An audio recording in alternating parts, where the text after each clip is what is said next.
L'Olimpico di Vicenza, il teatro coperto più antico del mondo, avrà presto un nuovo volto esterno. Il tutto grazie al risultato ottenuto con la campagna di raccolta fondi attivata dall'Accademia Olimpica e dalla Società del Quartetto di Vicenza.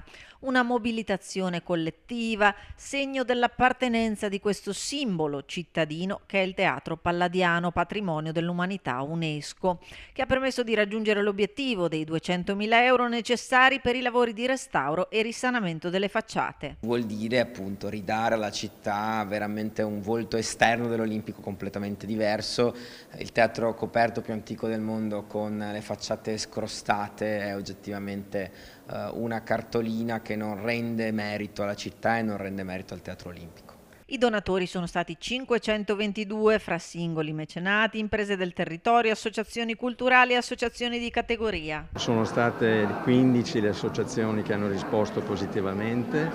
Abbiamo fatto un concerto qui a Teatro Olimpico, abbiamo raccolto 8.000 euro, ma soprattutto 522 persone che da Vicenza e da tutto il mondo hanno donato per ridare appunto una dignità a queste facciate che sono le facciate del teatro più bello del mondo. L'iniziativa era partita a causa della condizione di degrado in cui versano le facciate del teatro, con il distacco di porzioni di intonaco, il deterioramento di materiali lignei e lapidei, compreso il portale dello Scamozzi. Il via ai lavori sarà dopo l'estate. Volevamo, in occasione in particolare per l'Accademia Olimpica del suo 470° anniversario dalla fondazione, siamo la più antica accademia italiana in attività, nata nel 1555, avendo l'autore del progetto del Teatro Olimpico Andrea Palladio tra i suoi fondatori, e in occasione del 440° dell'inaugurazione che avvenne ai primi di marzo